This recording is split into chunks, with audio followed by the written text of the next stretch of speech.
What is going on, guys? It's Sean O'Connell, the Managing Director here at CinemaBlend, and I have been tasked with giving you a spoiler-free review of Avengers Endgame.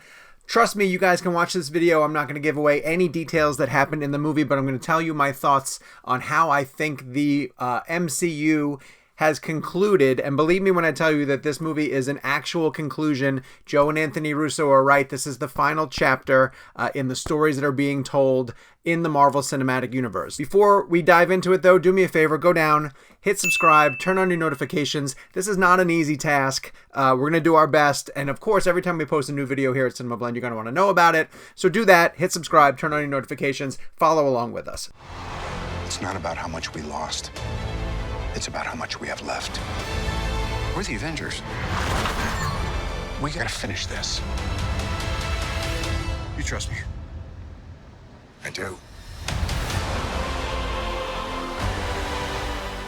So, Avengers Endgame, simply put, is everything that Marvel fans need this movie to be and want it to be. And I think it even goes beyond what your expectations possibly could be. It really does build not only on the most recent Avengers Infinity War, but it builds completely on the story that started way back in the original Iron Man and carried through the first three phases of the Marvel movies. Now, you don't have to know every little detail from every Marvel movie before you go into this film, but it's going to please people who have really paid attention to the different movies that have taken place over the past 11 years, and there's some deep dive references, fantastic nods, lines of dialogue, character references, just great things that for people who really love this universe and what Marvel Studios has put together, they're really, really going to appreciate.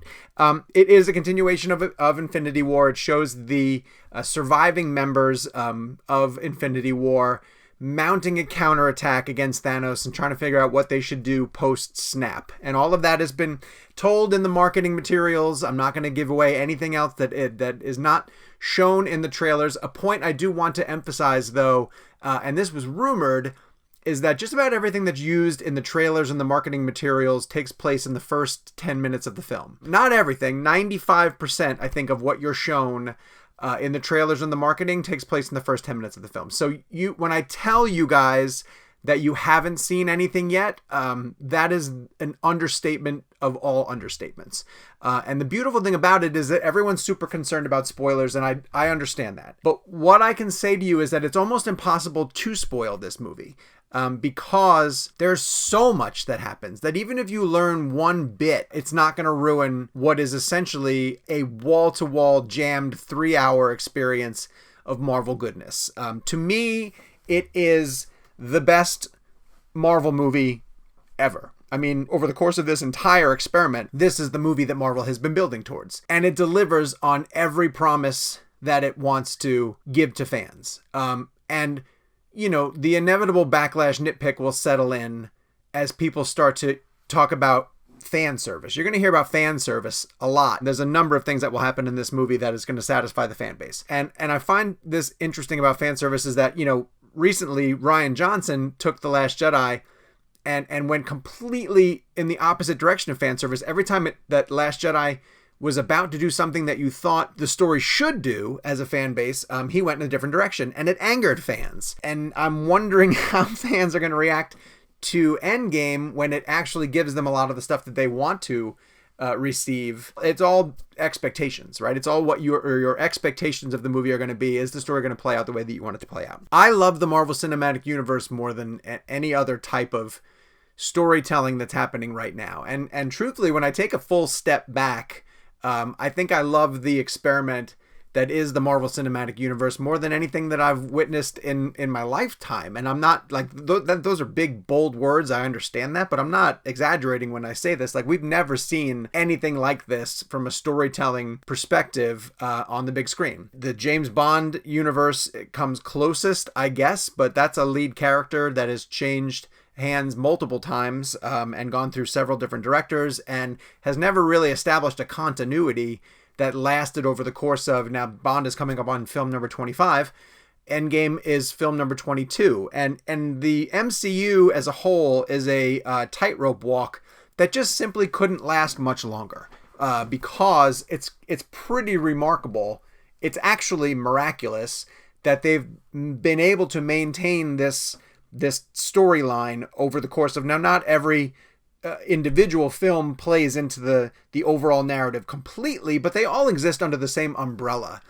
And Marvel, they did it. Like they did it for 22 films, and they did it without a significant misstep. Now there might be a Marvel movie here or there that doesn't work quite as well as you want it to, or it's not, as perfect of a fit as some of the other ones are.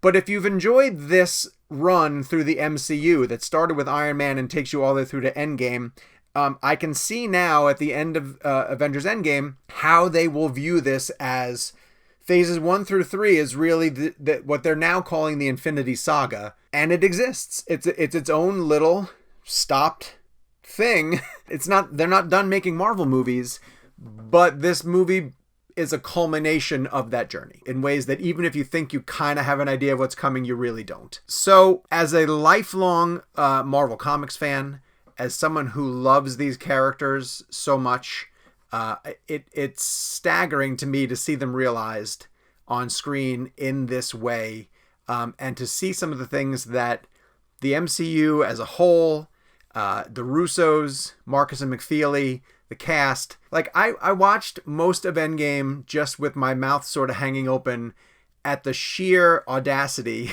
of the things that they attempted, and the fact that to me they pulled them off it's truly a magical trick. I'm almost convinced to this point that I didn't see the movie, that I imagined it into existence, because everything that I actually witnessed can't possibly exist in a movie, and yet it does. The reason why I say that it can't exist, it shouldn't exist, is because this movie needs the other 21 movies before it in order for its impact to be felt.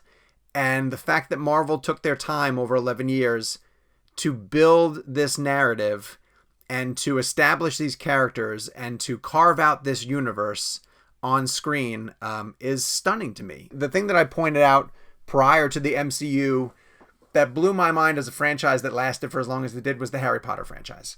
And what amazed me most about this is that those kids, when they cast them, they were all fantastic in what they did. And none of them stepped out of line. Like, none of them, as they got older, got tired of the franchise or became a wayward soul and jeopardized what became an incredible adaptation. And I now view the MCU as triumphing over that. Like, they cast perfectly over the years. They kept adding talent, like A-level talent in every role. They juggled a couple of different storytellers.